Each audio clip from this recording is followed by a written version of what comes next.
먼저 다가와서 인사해 주시고 항상 편하게 해주셔서 감사합니다. 청장님 존경합니다.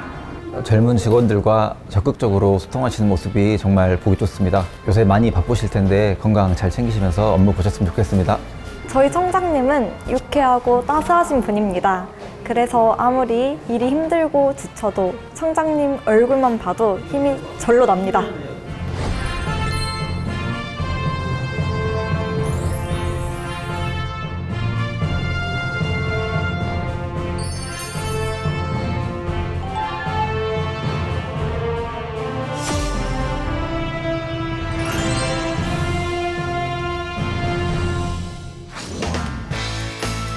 안녕하세요. 지방자치단체장 인터뷰 김도희입니다. 지방자치 발전을 위해 힘쓰고 있는 지방자치단체장을 만나 진솔한 이야기 들어보는 이 시간.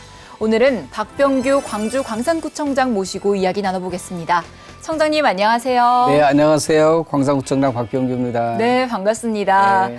청장님, 오늘 인터뷰는 지방자치TV 본사가 위치한 여의도 파크원 스튜디오에서 이뤄지고 있는데요. 오시는데 힘드시진 않으셨나요?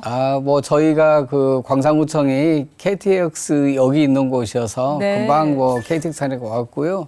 저는 그동안 그 지방자치TV를 영상으로만 접하다가 오늘 이렇게 직접 출연하게 되는 영광을 안았습니다. 그래서 굉장히 감사하게 생각하고요. 앞으로 주어진 시간 동안 우리 이제 광산 구민과 시청자 여러분과 보다 많은 얘기를 해보고 싶습니다. 네, 오늘 잘 부탁드리겠습니다. 네. 네, 본격적인 인터뷰에 앞서서 직원분들의 이야기를 만나보고 왔습니다. 이 직원분들께서 함께 소통할 수 있어서 좋다는 이야기 많이 해주셨는데 어떠셨나요? 사실 제가 그렇게 재미있거나 뭘 직원들하고 소통을 잘한 편은 아닌데 노력은 이제 하고 있어요. 그런데 아무래도 영상이니까 영상 또는 이제 방송용 멘트도 있지 않은가 이런 생각이 드는데요. 아무튼 저에 대해서 그렇게 과분한 이제 칭찬의 말씀들 해주시니까 감사하게 생각하고요. 제가 그동안 쭉 해왔던 어떤 일들 속에서 소통을 강조한 만큼 아마 직원들께서 그런 말씀을 해주시지 않았나 하는 생각을 갖습니다. 네, 이렇게 직원분들과 함께 더 살기 좋은 광산구를 만들기 위해 노력하고 계신데요. 요즘 굉장히 많이 바쁘실 것 같아요. 근황이 어떠신지 궁금합니다. 사실 선출직 단체장이란 게 늘 이제 바쁘긴 한데요. 요즘에 가장 저희들로서 큰 이제 화두는 민생입니다. 아시는 것처럼 자영업자나 지금 이제 소상공인들이 한결같이 하시는 말씀들이 네. IMF 때보다 또 코로나 당시보다 더 힘들다 이런 말씀들을 많이 하세요. 네. 그럼에도 불구하고 지금 민생이 실종돼 있다 이런 게 저로서는 굉장히 충격적인 현실이라고 생각을 해요. 따라서 정치나 행정에서 일하신 분들이 우리 시민들의 민생 문제에 대해서 보다 더 많은 관심을 가져야 된다고 생각을 하고요. 네. 저희 광산구 같은 경우도 올 한 해를 민생을 회복시키는 한 해로 좀 잡아보자 해서 그 일에 지금 주력을 하고 있습니다. 네. 어떤 정책들을 펴고 계신지는 차차 자세히 여쭤보도록 네. 하겠습니다. 그리고 또 지난 해를 돌아봤을 때 좀 아쉬운 부분과 그리고 또 좀 가장 눈에 띄는 성과가 있다면 어떤 것들이 있는지도 궁금합니다. 보통 선출직들은 4년이나 5년 임기로 선출이 되는데 네. 선출을 해주면 당신 마음대로 해라 이렇게 위임해 준 건 아니거든요. 그러니까 선출직들이 정책이나 공약을 가지고 앞으로 미래를 이렇게 개척해 보겠습니다. 이제 약속을 해서 선출되는데 그 약속들을 시민과 함께 만들어가는 것인데 그런 것들이 굉장히 취약하고 시민들도 역시 그런 점에서 약간 생각을 달리하신 분들도 계세요. 예를 들어서 당신들 내가 뽑아줬으니까 네. 당신이 알아서 해야지 왜 우리를 자꾸 귀찮게 하느냐 이러신 분도 계시는데 네. 저는 아무튼 이 시민 중심의 행정이 가장 중요하다고 생각하고 그런데 이제 주력을 해왔는데요. 몇 가지만 제가 이제 사례를 말씀드려본다라면 네. 저는 주권자인 시민이 구정의 이제 주인이라고 생각을 하고요. 예를 들어서 이제 여러 가지 사업들을 할 때마다 늘 시민 중심으로 하는데요. 작년에 저희가 광산 구민의 날 행사를 했었는데 네. 그때 광산구 생긴 이래 최초로 최초로 구청장 축사가 없었습니다. 오, 네. 왜 축사를 안 하셨어요? 그때 누가 했었냐면 네. 우리 이제 현대를 대표하는 이제 어르신 대표로 노인회장님이 하시고 또 이제 미래 세대를 지금 약속하는 초등학교 6학년 학생이 축사를 했습니다. 그래서 이런 걸 이리 없앤다랄지 또 무엇보다도 시민 중심의 행정이 되려면 공정하고 투명해야 된다라고 생각을 해요. 그래서 저희는 전국 최초이기도 하고 또 전국 유일하기도 했는데 118개 의원의 회의 그 모습을 실시간으로 볼 수 있도록 다 공개를 하고 있습니다.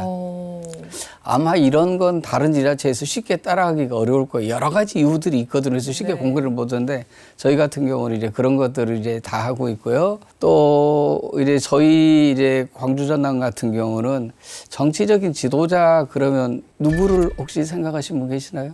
광주에서 광주 사람들이 정치 지도자를 누구를 꼽을까요? 어떤 분이실까요? 김대중 대통령이죠. 예. 네. 근데 김대중 대통령이 평생에 걸쳐서 민주주의를 위해서 헌신하신 분인데 네. 이분이 얘기하는 민주주의의 정책적인 건 어떤 거냐면 지방자치예요. 예, 지방자치인데 이분이 지방자치를 구현하기 위해서 부단한 노력을 해오셨거든요. 예를 들어서 71년도에 대통령 후보 때 주요한 공약이 지방자치 실시였고요.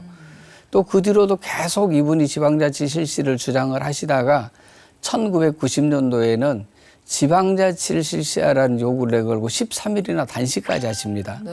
그래가지고 이제 91년도부터 시의원, 구의원을 선출하는 지방자치가 실시가 되고 시장이나 구청장, 저 같은 사람은 이제 95년부터 이제 선거를 통해서 단체장들이 이제 선출되게 되는데요. 한국의 지금 지방자치 역사를 보면 안타까운 건 뭐냐면 자치구에 머물러 있다라는 거예요. 그러니까 지방자치가 온전하게 구현되려면은 마을 단위까지 가야 되는데 아직 여기까지 못 갔습니다. 그래서 저 같은 경우는 동미래발전 계획이라고 해서 저희 광산구 같은 경우는 마을의 주민이 어떤 마을을 만들 것인지 함께 수기하고 또 함께 토론해서 그 결과를 함께 실행할 수 있도록 고란과 예산을 다 부여할 생각이에요.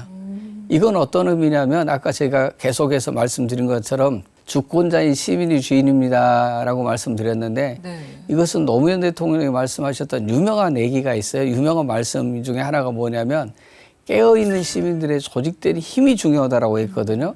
그런데 노무현 대통령께서는 어떤 생각으로 그 말씀하셨는지 모르겠는데 제가 들을 때는 방법이 없어요. 그러니까 깨어있는 시민들의 조직된 힘이 민주주의를 유지 발전시키는 것이긴 한데 그럼 어떻게 만들 거냐? 그건 제가 방금 말씀드린 것처럼 마을 단위까지 자치 분권을 통해서 만들 수 있다라고 이제 생각합니다. 그런 점에서 아무튼 시민 중심의 구정을 가장 중요한 원칙으로 가지고 있고요. 그리고 이제 덧붙여서 작년에 이제 많이 했던 사업을 뭐 한두 가지만 이제 말씀드린다면 광산구 같은 경우는 전국에서 두 번째로 젊은 도시예요. 아, 젊은 도시. 그렇습니다. 그러니까 당연히 학생들이 많을 거 아니에요. 젊은 부부들도 많이 살고 학생들이 많은데 학교가 적었어요. 그래서 저희가 고등학교를 새롭게 이제 신설하는 것들을 추진을 했고 그래서 2027년 3월 달에 개교를 이제 하나 하기로 했고요. 또 이제 교육에 대한 열망이 높으니까 시교육청도 우리 광산구에 유치하는 걸로 결정이 됐고요. 그리고 또 교육 국제화 특구도 광산구가 이제 지정이 됐습니다. 그래서 이런 이제 것들을 많이 저희가 이제 작년에 해왔다라고 할 수 있고 또 특히 작년 한 해는 저희로서는 굉장히 의미 있는 것은 광주의 현안이라고 할 수 있는 군공항 이전 문제랄지 또는 미래차 산단이랄지 이런 것들이 전부 다 지금 광산에 있어요. 또 어등산에 들어서는 이제 복합 쇼핑몰 이런 것도 이제 광산에 있기 때문에 사실 작년 한 해 그런 이제 단초를 꿰다라는 것이 저희들로서는 아주 큰 보람 있는 일이었다라고 말씀드릴 수 있을 것 같습니다. 네, 더욱더 발전하는 광산구의 모습이 기대되는 것 같습니다. 그리고 또 지난해 돌아봤을 때 또 많은 일들이 있었지만 그중에서도 또 축하할 일이 있었습니다. 바로 2023년 주민등록 및 인감 업무에 뛰어난 성과를 인정받아 행안부 장관 표창을 수상하셨거든요. 이 수상 소감도 궁금하고 또 이를 위해서 어떤 노력들이 있었는지도 소개 부탁드립니다. 사실 어려운 건 아니에요. 그러니까 시민 입장에서 행정을 바라보면 우리가 뭐를 해야 될 것인지가 이제 바로 보이는데요. 방금 이제 장관상을 받게 된 가장 큰 요인 중에 하나는 어떤 거냐면 보통 일반적으로 성인이 되면 아침에 일어나서 어딘가 출근을 하게 되잖아요. 뭐 학생은 학교를 가는 거고 또 이제 보통 일반인들은 이제 직장에 출근을 하게 되는데 주간 때 그러니까 일과 시간에 관공서를 방문하거나 민원 서류를 발급받는 건 매우 어려운 일이에요. 그렇지 않을까? 하루 뭐 쉬어야 되거나 조퇴를 해야 되거나 외출해야 되거나 이런 문제가 생기잖아요. 그래서 저희가 동행정복지센터에 민원 발급기가 있긴 있는데 네. 이게 대부분 학교에 있는 시간들 또는 직장에 있는 시간만 운영이 됐던 거예요. 근데 16개를 저희가 거주지 중심으로 해서 아주 이제 주요한 이제 요점별로 16개를 24시간 운영을 함으로써 굳이 뭐 학교를 뭐 빼먹어야 되거나 네. 직장에서 뭐 나와야 되는 이런 이제 불편함들을 해결한 게 가장 큰 어떤 이제 점수를 받았던 것 같습니다. 네. 네, 이 주민분들이 더욱 편리하게 생활할 수 있도록 좀 그렇습니다. 노력을 하셨던 모습들. 네. 그러니까 이건 이제 뭐 표창을 떠나서 시민들이 일단 굉장히 편리해진 것이고 행복해진 것이라고 봅니다. 네. 그리고 또 이제 민선 8기도 절반 이상 지나가고 있는데 이 민선 8기 공약 사업들의 현주소는 어떻게 되는지 궁금합니다. 한국 매니페스토 그 실천본부에서 226개 기초단체에 대해서 이제 공약을 평가하는데요.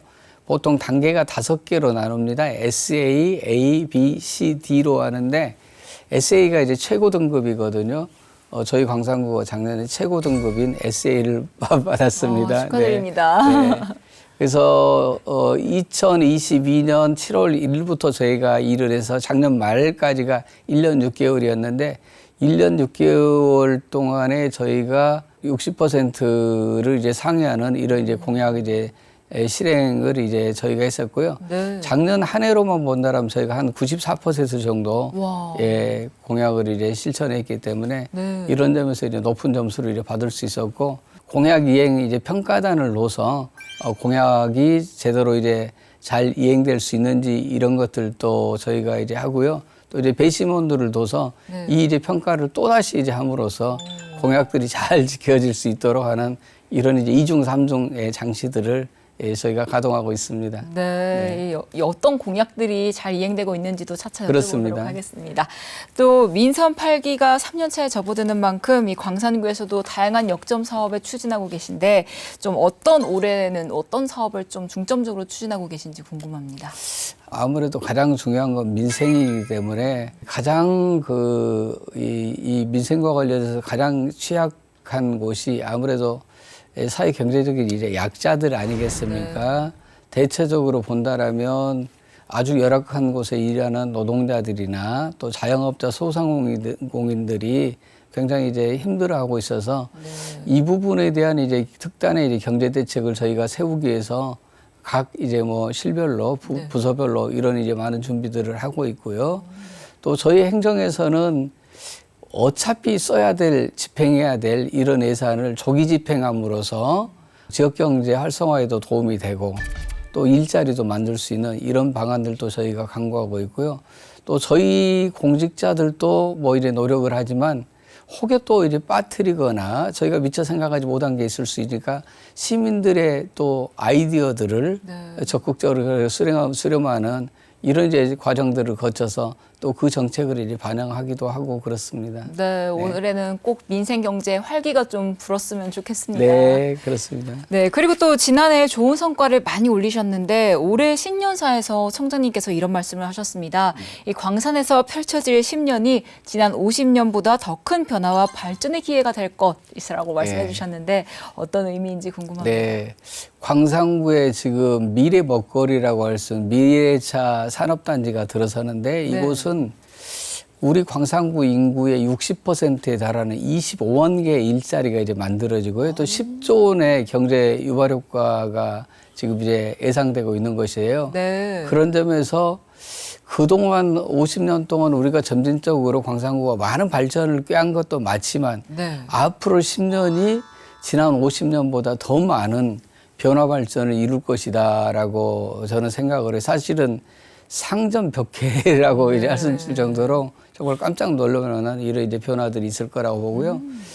이런 게 이제 하드웨어적인 이제 측면에서 이런 거다라면 이제 소프트웨어적인 이제 측면에서 본다라면 어떤 거였냐면 저희가 지속 가능한 일자리 특구 사업을 하고 있어요. 지속 가능한 일자리 특구는 아마 이제 처음 들어보셨을 것 같은데 혹시 광주형 일자리라고 들어보셨어요? 어떤 걸까요? 문재인 정부 때 가장 대표적인 일자리 경제 정책이 이제 광주형 일자리였는데요.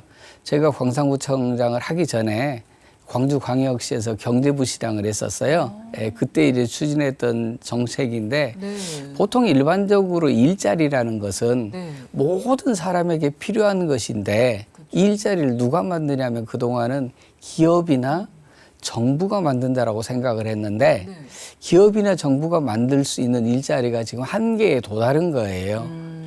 근데 우리는 계속해서 기업이나 정부에게 계속해서 일자리를 요청만 이제 하고 있었던 게 현실인데 그게 아니라 지방정부가 노사민정이 서로 머리를 맞대고 우리 지역의 현실을 직시하면서 또 여러 가지 이제 분석들을 통해서 또 협의를 통해서 일자리들을 얼마든지 만들어낼 수 있다. 기본적인 틀을 가지고 시작한 건데요. 네. 광주에서는 광주형 일자리라는 정책을 통해서 광주 글로벌 모터스라는 네. 이런 이제 자동차 회사를 이제 만들어내기도 이제 했었는데 지속 가능한 그 경제 특구라는 것은 방금 말씀드렸던 이런 이제 전반적인 내용들을 광주형 일자리는 하나의 기업에서 구현해낸 거였다면 이번에 이제 광산구 전역을 그런 이제 특구로 만들어 보겠다는 걸 저희가 이제 추진하고 있기 때문에요. 네.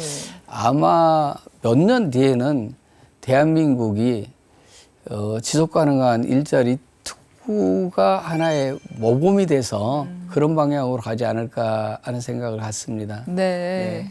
지속 가능한 일자리 특구가 조성되면은 또 광산구에 어마어마한 변화가 생겨날 것 같아요. 완전히 광산구가 아니라 이건 광주를 넘어서 대한민국이 한 단계 더 도약하는 네. 그야말로 인류 국가로 도약하는 사회, 정치, 경제 패러다임의 변화를 가져올 수 있을 거라고 저는 봅니다. 네, 저도 한번 기대하고 또 응원해보도록 하겠습니다. 네.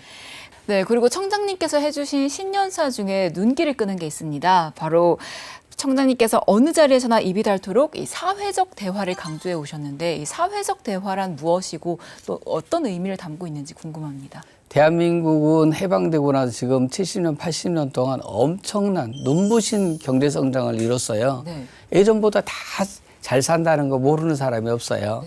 근데 사회 여러 가지 이제 현상들을 보면 심각한 게 보입니다. 어떤 거냐면 세계에서 자살을 가장 많이 하는 나라. 맞아요. 그리고 경제 발전의 주역이었다는 어르신들이 특히 자살을 가장 많이 하는 거예요. 네. 이분들이 그럼 자살하는 원인이 뭐냐라고 이렇게 들여다보면은 경제적인 어려움 때문에 자살합니다. OECD 평균 노인 빈곤율을 보면은 보통 14, 15%거든요. 네. 선진국 같은 경우는 3%, 4%예요. 다시 말해서 100명 중에 한 4명 정도가 빈곤한 거예요. 네. 우리나라는 100명 중에 40명이 빈곤해요. 그러니까 경제 발전을 이뤘던 이 주역들이 노년이 돼가지고 경제적인 어려움 때문에 가난하거나 자살하고 있는 이제 이런 이제 현실이라는 말이에요. 네. 그러면 이게 도대체 어디서 이 원인은 어떤 것인지 이런 것들을 좀 분석하고 앞으로 나가야 되는데 우리는 그런 게 지금 이제 없는 것 같아요. 앞만 보고 이제 계속 가는 거예요. 네. 그러다 보니까 어떻게 되겠어요? 앞으로 가는 사람은 가는 거지만 처진 사람들은 그냥 계속해서 낙오자가 되거나 사회에서 큰 이제 문제로 이제 남아 있는 거예요. 그래서 이런 전반적인 것들을 사회적 대화를 통해서 우리가 하나하나 그 문제도 원인도 이제 찾아보고 또 뭔가 이제 해결 방안도 찾아보자 이런 게 이제 크고요. 또 하나는 지속 가능성인데요. 단체장이 보통 바뀌면은 4년 아까 말씀드린 것처럼 대통령 같은 경우는 5년 임기인데 우리나라는 바뀔 때마다 그 전에 해왔던 것들이 그냥 송두리째 없어지는 것들을 우리가 매번 목도하는 거예요. 그런데 그렇게 될 수밖에 없는 건 뭐냐면 몇 사람이 그 정책을 입안하고 몇 사람이 주도해서 실행을 해버리기 때문에 그 바꾸는 것이 너무너무 쉬운 건데 사실 시민들 한 분 한 분들이 모여서 뭔가 함께 고민하고 함께 대화하고 함께 토론해서 함께 실행을 하게 된다라면 그 지속 가능성이 담보된다 이런 얘기예요. 그래서 그 중심이 뭐냐? 사회적 대화라고 저는 보고 예, 항상 이런 말이 있잖아요. 한 사람이 이를테면 10걸음을 가는 것보다 10사람이 한 걸음이 더 중요하고 그렇죠? 빨리 가려면 혼자 가도 되지만 멀리 가려면 다 같이. 함께 가라고 그러잖아요. 그런 점에서 우리 광산구가 늘 시민들과 함께하기 위해서 사회적 대화가 중요하다라고 생각하고 그 점에 저희가 천착해서 사회적 대화를 중심으로 한 여러 사업들을 고민하기도 하고 또 실제 일을 하면서 그런 방식으로 일들을 풀어가고 있습니다. 네, 이 광산구가 더 멀리 가기 위해 함께 노력하는 모습이 느껴집니다. 그리고 또 새로운 활로를 개척하기 위해 우즈베키스탄과도 경제 교류 협력을 맺으셨는데요. 어떠셨나요? 결과부터 얘기한다라면 저희가 예상한 것보다 훨씬 더 큰 성과를 이제 거뒀습니다. 어떤 성과가 있었어요? 저희가 기업인들 네. 그리고 대학과 함께 갔었는데요. 사실 저는 기초단체장이잖아요. 기초단체장이니까 거기 가도 제 급의 이런 이제 행정가들을 만나거나 그 정도 수준에서 일이 될 거라고 이제 생각을 했는데 저희가 부단한 준비를, 부단한 노력과 준비를 한 탓인지 그 부총리급 뭐 주지사를 만나서 계속 뭐 세 차례나 이런 이제 수많은 대화도 하고 서로 이제 앞으로 교류 협력할 수 있는 방안에 대해서도 얘기를 했었고요. 네. 또 교육부 장관, 교육부 차관들을 만나서도 상당히 깊이 있는 대화들을 해서 뭐 문화원을 설치한다랄지 현재 뭐 학당을 한국어를 배울 수 있는 이런 것들을 이제 만든다랄지 또 학생을 이제 교환한다랄지 이런 이제 약속들도 서로 했고요. 또 기업인들 같은 경우는 아직까지는 우즈베키스탄이라는 중앙아시아가 낯선 곳이에요. 네. 그래서 이번에 가면서 기업인들의 장점은 뭐냐면은요, 뭘 하면 돈이 되는지를 빨리 보는 사람들이에요. 이번에 가서 MOU도 6개나 체결을 했지만 6개요? 와. 돌아오는 길에 네. 4월 달에 갔거든요, 제가. 근데 5월 달에 또 가자고 지금 저를 졸라댑니다. 이제 보신 거예요. 뭐가 이 돈이 되겠다. 왜냐하면 우즈베키스탄은 인구가 한 3,600만 명 정도 되는데 코로나 상황에서도 연 경제 성장이 6%라고 있어요. 우리 같은 경우 2% 미만이잖아요, 네. 지금. 근데 6%를 하고 있고 한 해 출생률이 100만 명입니다.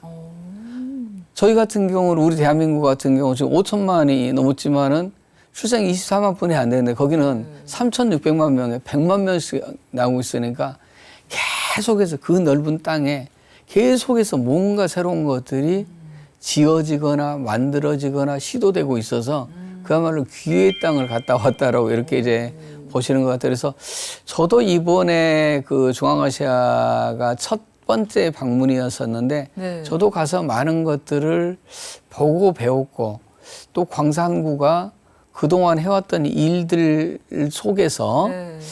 새로운 글로벌 도시로서의 대한민국 그 지자체를 또 선도할 수도 있겠구나 이런 이제 가능성들을 보고 왔습니다. 네. 그리고 제가 이제 그 중앙아시아에 대해서 특히 이제 관심을 가졌던 건 어떤 거냐면 광산구가 외국인 주민들이 많이 사는 곳이에요. 광주광역시가 5개 자치구가 있는데 외국인이 광산구에 50% 넘게 사세요. 55%가 광산구에 거주하고 있고요. 네. 광산구 전체 주민의 5.4%, 2만 3천 명이 외국인이에요. 네. 예, 그리고 이제 그 중앙아시아, 물론 동남아시아도 많이 계시고 중앙아시아 분들도 많이 계시고 네. 또 고려인들도 많이 계셔서 뭐 가서 우즈베키스탄 어떤 이제 당국과도 많은 얘기를 했지만 또 우리 이제 고려인 동포들도 만나면서 앞으로 해야 될 일과 관련해서 서로 많은 얘기를 했던 정말 아주 소중한 이런 시간이었습니다. 네. 이제 광산구와 또 우즈베키스탄이 함께 또 협력해서 또 나아가는 모습들이 더 기대되는 것 같습니다. 아마 대한민국에서 중앙아시아와 관련해서는 광산구가 제일 뭐 선도적으로 일을 할 수 있지 않을까 하는 이런 아무튼 욕심도 갖고요. 또 기대도 하셔도 좋을 것 같습니다. 네, 기대해 보도록 하겠습니다. 네, 청장님 그리고 이번에는 지역 주민분들이 궁금한 점이 있다고 해서 저희가 만나봤는데요. 과연 지역 주민분들은 청장님께 어떤 부분들을 궁금해하는지 화면으로 만나보겠습니다. 네. 요즘 일자리에 대한 고민이 큰데요. 광산구에서는 어떤 좋은 일자리 모델을 위해 노력하고 있는지 자세한 말씀 부탁드립니다. 일자리를 우리 시민들이 이해하는 것은 우선 당장 일할 곳이 없으니까 일자리를 좀 많이 만들어 달라. 그리고 그 일자리는 언제 만들어지느냐 이런 것에 이제 관심이 많으신데요. 사실 저는 뭐 수년 전부터 꽤 많이 일자리에 관련된 뭐 토론을 할지 뭐 강의를 할지 또 이제 관련된 뭐 글들도 많이 이제 쓰고 이랬는데요. 현재와 같은 이제 방식으로서 좋은 일자리를 만든다는 것은 굉장히 이제 어려운 일입니다. 그것은 제가 이제 자주 말씀드린 바와 같이 현재의 산업 생태계를 제대로 이해를 해야 새로운 일자리, 좋은 일자리가 이제 만들어진다라고 보시면 될 것 같고요. 그래서 광산구에서 지금 추진하고 있는 지속 가능한 일자리 특구, 이걸 이제 기대해 주셔야 될 것 같고요. 제가 21개 동을 2번 돌면서 여러분들께 설명을 해드린 것처럼 저희 광산구는 지속 가능한 일자리 특구를 만들기 위해서 지금 전문가들 또 시민들 저희 공직자들이 꽤 오랜 시간 동안 같이 공부하고 토론하고 또 이제 연구하고 이런 과정이 있었는데 이게 지난달에 지금 최종 보고서가 지금 만들어졌어요. 그래서 최종 보고서를 기본이 이제 틀로 해서 하나하나 이제 사회적 대화를 통해서 일자리를 만들어 가기 위한 이런 준비들을 할 생각입니다. 그래서 결국은 여러분들이 함께 하셨을 때 좋은 일자리가 많이 만들어집니다라고 제가 여러 차례 말씀드렸는데 다음에 이제 함께 할 수 있는 이런 공간들을 만들 테니까 또 기회들이 올 거니까 그때 뭐 함께 해주시면 광산구에 좋은 일자리 많이 만들어질 수 있다라고 약속드릴 수 있습니다. 요즘 민생이 어려운데 특히나 고물가가 지속되면서 시민의 삶이 팍팍해지고 있습니다. 우리 사회의 취약계층이 받는 부담은 더 클 텐데 광산구에서 최근 어려운 이웃을 위해 단돈 1,000원에 식사할 수 있는 착한 식당이 생겨나 큰 주목을 받았죠. 제가 어디 다니면서 늘 우리 공직자들의 그 노력 그리고 우리 시민들의 자치 역량을 자랑을 많이 하고 다니니까 저 사람은 맨날 자기 자랑만 한다란 이제 얘기를 많이들 하시는데요. 사실 이렇게 어려운 상황에서 우리 시민들이 자발적으로 어려운 환경에 있는 또 고립된 어떤 환경에 있는 분들의 식사 문제를 해결하기 위해서 솔선수범했다는 것에 대해서는 늘 감사하게 생각하고 또 자랑을 하지 않을 수가 없습니다. 첫 출발은 저희 구청에서 가까이 있는 송정 1동에 있는 가순인의 식당이라는 곳이 있는데 그 사장님 이름이 가순이에요. 그래서 가순인의 식당인데 가순인의 식당에서 송정동 지역사회 협의체 분들과 함께 1,000원 밥상을 처음에 만들었어요. 그래서 일주일에 한 번씩 1,000원만 내시면 와서 풍성하게 정말로 따뜻하게 준비한 이런 식사를 할 수 있도록 드리고 또 그 1,000원은 이제 기부하는 방식으로 이렇게 사업을 처음으로 주민들이 자발적으로 시작했는데 이게 알려지면서 여기저기서 지금 이 일에 지금 동참하는 동이 늘어나고 있습니다.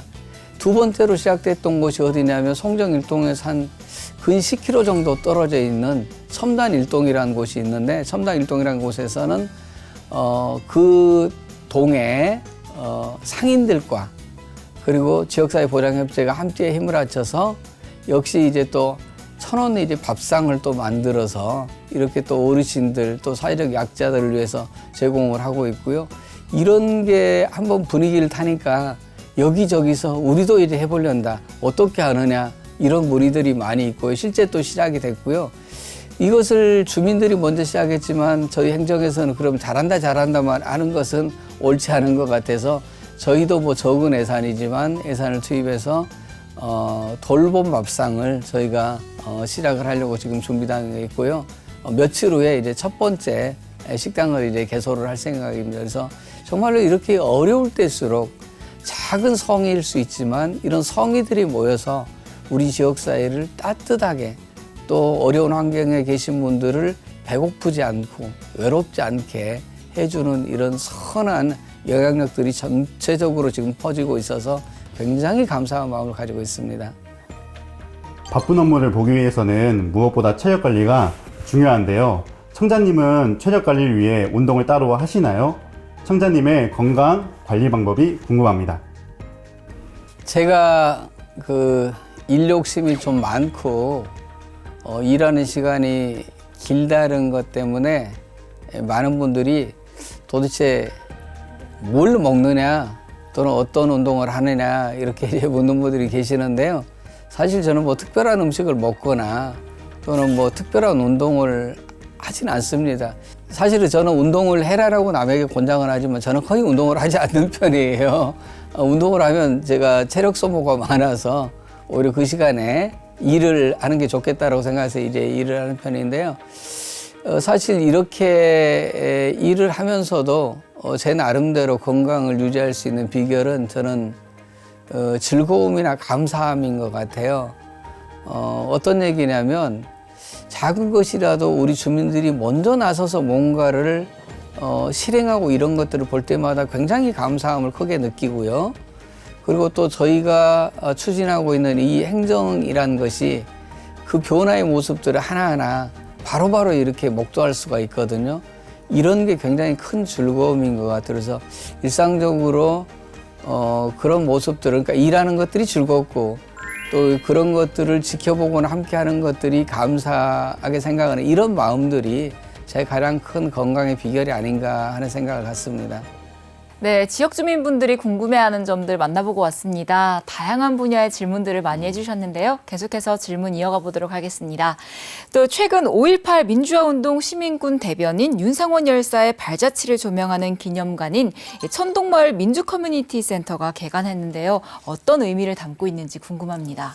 그 광주 5.18 하면은 우리 이제 광주 시민들이 함께 나서서 한 일이긴 하지만 항상 5.18 할 때마다 우리가 5.18의 상징처럼 얘기하는 분이 바로 이제 윤상원 열사인데요. 윤상원 열사가 5월 27일 날 새벽에 했던 말씀이 아주 많은 사람들의 그 가슴 깊이 남아 있는 게 있습니다. 어떤 말씀을 하셨냐면은 5월 27일 날 계엄군 진입을 앞두고 윤상원 열사가 어린 학생들을 모아서 밖으로 나가라고 하면서 했던 얘기가 있어요. 오늘 우리는 패배하지만 나중에 역사는 우리를 승리자로 기록할 것이다. 승리자로 만들 것이다. 이런 말씀을 하셨는데 결국 이제 윤상원 열사는 5월 27일 날 계엄군의 총에 의해서 돌아가셨지만 그 5.18이 지금까지 우리들의 가슴 속에 또 많은 국민들에게 남아있는 것은 그때 그 일이 정말로 정당했다라는 것이거든요. 그런 점에서 우리가 5.18을 윤상원 열사의 이제 말씀처럼 승리자로 만들기 위해서는 정말 많은 노력들을 해야 되는데 부족함이 많았어요. 그런데 이번에 이제 그 천동마을 민주커뮤니센터라는 이름이지만 사실상은 윤상원 기념관이 이제 만들어지는 거예요. 네. 그런 점에서 늦었지만 많이 늦었지만 정말로 감사하게 생각하고요. 이 과정에서 정말 여러분들이 이 뜻과 힘을 모아주셨어요. 근데 특히 가장 고마운 것은 그 동네 이제 주민분들이에요. 네. 윤상원 열사가 사는 동네거든요. 거기가 생가가 있는 그 동네인데 그 동네에 이제 마을회관 경로당 터를 내주신 거예요. 그곳에다 지어라. 네. 지을 곳이 없으니까.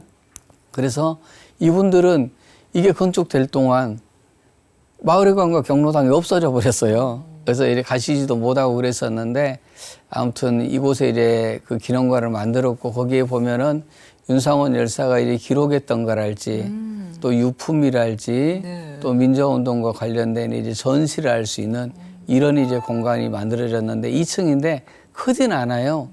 조그만한데 예산도 없고 저희들의 뭐 실력도 부족해 조그만하지만 늦게라도 그렇게 많은 사람들이 뜻을 모아서 지었다는 게 큰 의미가 있다고 생각하고요.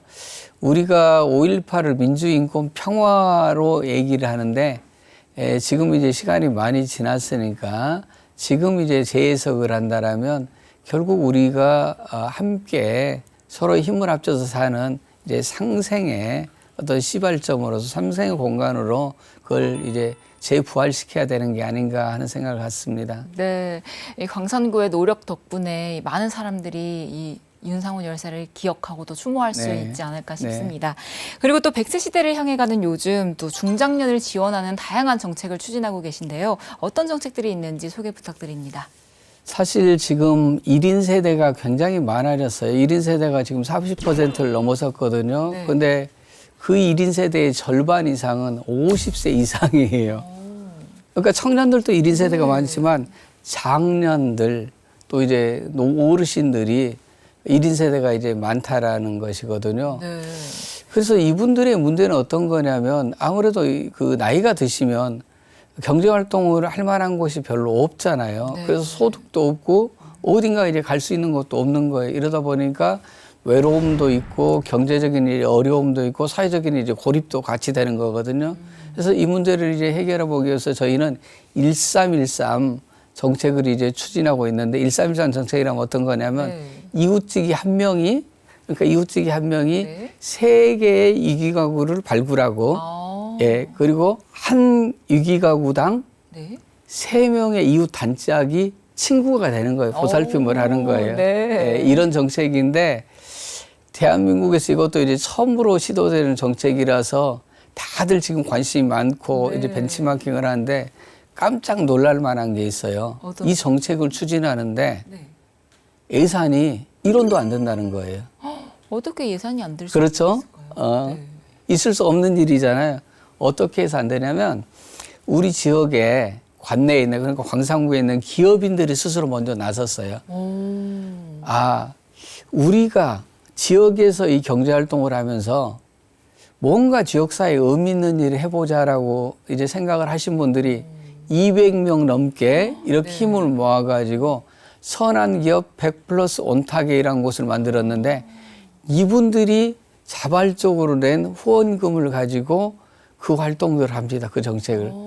그러니까 행정에서도 일정하게 그런 노력을 하지만 주민들이 이 일의 중심이고 또 기업인들이 재정적인 뒷받침을 함으로써 이것은 아마 이 사업이 잘 되면 작년에 같은 경우 저희가 15개에서 했는데 올해는 이제 전체적으로 다 21개 동으로 다 확산시켜 볼 거거든요. 네. 그래서 이 사업이 아마 엄청난 이 복지 정책에 큰 영향을 미칠 것이다. 엄청나게 큰 영향을 미칠 것이라고 저희는 보고 있어요. 네. 아마 전국적으로 확대되지 않을까 싶은데요. 굉장히 감동적이기도 한 것 같습니다. 그렇습니다. 예. 그러니까 한 사람의 생명이 얼마나 중요한 것인지를 우리 지역사회가 공감대를 형성하고 있는 거예요. 이 사업을 통해서 실제 30대 장애인 그 가족이 이제 밖으로 나오게도 됐고요. 안에만 있다가. 그리고 또 어르신이 누구도 이제 돌봄이 없어서 방황하던 어르신들을 또 실제 돌봄을 이렇게 이제 가져가는 이제 계기도 만들었고. 그래서 이 정책이 아마 엄청난 효과를 가져올 것 같아요. 왜냐하면 지금 우리 복지 정책의 가장 큰 맹점 중에 하나는 신청주의거든요. 뭔 얘기냐면 본인이 신청을 하지 않으면 수혜자가 안 되는 거예요. 네. 근데 아무리 정부에서 많은 정책을 만들다 하더라도 본인들이 모르면 신청을 할 수 없기 때문에 이런 사각지대가 곳곳에 있는 거예요. 이런 걸 마을 주민보다 더 잘하는 사람은 없거든요. 그렇잖아요. 네. 우리 마을에 어떤 집에 누가 사는지 이걸 마을 사람들이 잘 알기 때문에 마을 사람들이 이웃지기가 되고 이웃 단짝이 돼서 위기가구를 이렇게 이제 돌보는 이런 이제 정책입니다. 네. 네. 이제 친구들도 생기고 그렇죠. 국민분들이 좀 외로운 분들이 많이 사라지는 그렇습니다. 정책인 것 같습니다. 예. 그리고 또 광산구에서 운영하는 사회적 처방을 해주는 건강관리소 이름부터 굉장히 주목을 끄는데요. 이 구체적으로 어떻게 이용할 수 있고 또 어떤 곳인지도 소개 부탁드립니다. 예. 정확한 명칭은 사회적 연계 네. 건강관리소인데요. 사회적 연계. 지금이 100세 시대라고 그러잖아요. 100세 시대. 실제 100세 뭐 넘으신 분들도 지금 많이 계세요. 네. 근데 중요한 건 뭐냐면 우리가 사람이 오래 산다는 것은 정말 좋은 일이긴 한데 네. 무병장수를 우리가 기원한다라고 그러잖아요. 그런 것처럼 아프지 않고 건강하게 오래 살아야 되거든요. 그렇죠. 그러니까 100세까지 사시더라도 외롭지 않고 아프지 않고 건강하게 사시는 게 이제 중요한 것인데 이 지도가 대한민국에 아직 없는 거예요.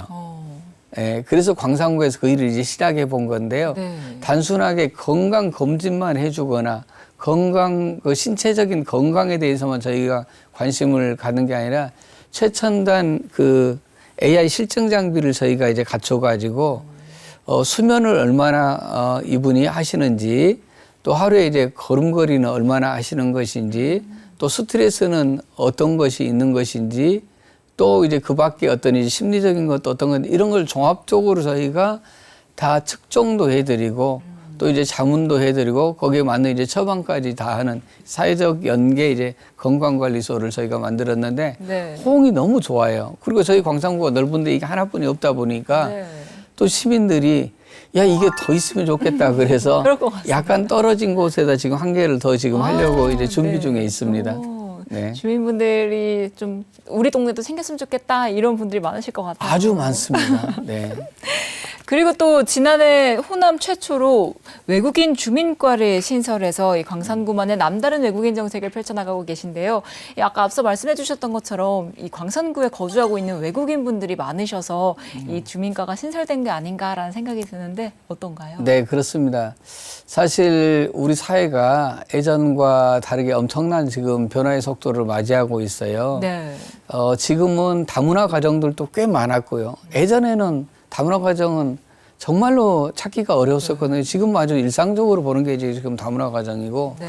또 최근에는 그야말로 뭐 지방 소멸이니 또 출생률이 뭐 0.7로 지금 7 밑으로 지금 떨어지게 생겨서 7이었거든요, 작년에. 네. 근데 뭐 분기별로 보면 0.6을 지금 찍고 있어요. 네. 이러다 보니까 이 뭔가 이제 이민 정책도 적극적으로 추진해야 되는 거 아니냐 이런 이제 얘기까지 나오고 있는데 아무튼 그 대표적인 곳이 지금 이제 광산구입니다. 그래서 광산구에서는 이 선주민과 이주민이 조화롭게 살 수 있는 방법이 뭘까 이런 것들은 뭔가 일을 하려면 그 전남 부서가 있어야 되겠다 해서 호남 최초로 저희가 외국인 주민과를 만들어서 이주민의 이제 안정적인 정착과 선주민, 이주민의 이제 조화로운 어떤 이제 생활 그리고 또 한편에서는 이주민들이 지금 이제 많이 이쪽에서 사시면서 또 여러 가지 이제 경제 활동들을 하고 계세요. 네. 또 굉장히 이국적인 이런 이제 면모를 이제 하나하나 이제 갖추고 있어요. 그래서 그걸 어떻게 이제 산업과 연계해서 관광 자원화할 것이냐 뭐 이런 이제 전반적인 것들을 지금 외국인 주민과에서 지금 하고 있고요. 이태원 가보셨죠? 네. 그런 것처럼 광주의 이태원 같은 곳이 광산구에 있습니다. 월곡동이라고요. 월곡동이요? 네, 거기 가면은 거의 뭐 중앙아시아 분위기가 납니다. 그래서 저희가 여권 없이 갈 수 있는 중앙아시아 여행을 월곡동으로 오십시오. 저희가 그럽니다. 네. 예, 음식도 좋고요. 볼거리도 많이 있습니다. 분들이 만드시는 음식, 식당 이런 거. 그렇습니다. 중앙아시아에서 오신 분들이 아까 말씀드렸던 뭐 우즈베키스탄, 키르기스탄이나 또는 뭐 카자흐스탄이나 또 이제 고려인들이 그 지역에 한 7,000명 정도가 아주 집단적으로 살고 계세요. 예. 굉장히 매력적인 광산구의 모습을 알아가는 것 같습니다. 완전히 이국적입니다. 네. 거기 가면. 네. 그리고 또 이제 마지막으로 올해 가장 중점적으로 추진하고 싶은 정책 분야가 있다면 어떤 것들이 있는지 말씀 부탁드립니다. 사실 뭐 여러 가지가 다 중요하다라고 할 수가 있습니다. 저희가 올해 하는 정책 사업이 몇 개냐면 1034개예요. 근데 정말 중요한 건 뭐냐면 이 많은 정책들이 시민들이 피부로 느끼기에 실질적으로 우리 삶을 보다 풍요롭게 하고 또 행복감을 더 높이는구나 이런 걸 느낄 수 있어야 되거든요. 네. 그 중심이 바로 저는 민생이라고 보고요. 민생에 좀 주력을 해볼 생각이에요. 네. 네. 오늘 이제 벌써 인터뷰 시간도 1시간이 지나서 마칠 시간이 되었습니다. 이 앞서 처음부터 민생에 활기를 불어넣고 싶다는 말씀 해주셨고 마지막에도 또 그런 말씀 해주셨는데 오늘 인터뷰 어떠셨는지 궁금합니다. 뭐 처음에 인사 말씀 드릴 때도 이제 그런 말씀 잠깐 드렸는데요. 저는 그 지방자치 TV를 영상으로만 보다가 오늘 이제 첫 번째 출연인데 굉장히 좋았습니다. KTX 타고 오길 잘했구나. 예, 광주에서 떨어져 있기만 오길 잘했구나고. 오늘 이제 인터뷰를 통해서 서희 광산구에서 이제 추진하고 있는 이런 이제 정책이나 또 이제 뽐낼 수 있는 이런 자랑거리들 많이 이제 말씀드릴 수 있는 기회를 가져서 좋기도 하지만 또 다른 한편에서는 말씀 이제 도중에 이런 것에 대해서는 저희가 좀 더 고도화시켜서 잘해야 되겠구나. 이런 또 이제 생각을 이제 해보는 이런 이제 좋은 시간이었던 것 같습니다. 네, 오늘 정말 광산에 대한 많은 이야기를 해주셨는데 이 더욱더 발전하는 광산구의 모습도 기대하며 또 박병규 청장님의 멋진 행보도 응원하겠습니다. 오늘 귀한 시간 내주셔서 감사합니다. 네, 고맙습니다. 지방자치단체장 인터뷰, 오늘은 박병규 광주 광산구청장 모시고 이야기 나눠봤습니다. 더욱더 살기 좋은 광산구의 미래를 응원하겠습니다. 지방자치단체장 인터뷰 다음 이 시간에 다시 찾아뵙겠습니다. 감사합니다. 시민 여러분 안녕하세요. 광산구청장 박병규입니다. 1시간 동안 오늘 대담을 했었는데요. 어떻게 보셨는지 궁금합니다. 여기 와서 광산구의 자랑을 많이 한다라고 했는데 아마 지금도 이제 못한 것들도 많이 있을 것 같습니다. 시민 여러분들의 높은 이제 자치 역량 속에서 해왔던 그 많은 일들을 저는 지금도 기억이 생생합니다. 비가 많이 오니까 하수구를 먼저 이제 선제적으로 이제 치웠던 일, 또 이제 눈이 많이 오면은 새벽 일찍 나와가지고 함께 눈을 치우셨던 일, 또 마을에서 좋은 만들기 위해서 여러분들이 앞장서서 수많은 시간들을 투자해서 고민과 실천들을 해줬던 일들이 많이 이제 생각나는데 그런 것들을 하나하나 이제 말씀드리지 못해서 죄송하고요. 다만 저희가 2년 가까이 이렇게 이제 광산구정을 해서 광산구정의 어떤 이제 시책들을 추진하면서 정말 눈부신 이런 이제 변화의 모습들도 하나하나 이제 만들어 가고 있다라고 생각합니다. 이 모든 것들은 우리 시민들께서 함께 해주신 덕택이라고 생각합니다. 올 한 해 저희의 이제 가장 큰 이제 과제는 민생 회복입니다. 여러분들이 이제 힘들어하시는 것 너무 잘 알고 있기 때문에 민생 회복을 위해서 저희 공직자들이 혼신의 힘을 다해서 노력하겠다는 걸 약속드립니다. 다시 광주에서 뵐 때까지 건강하게 계십시오.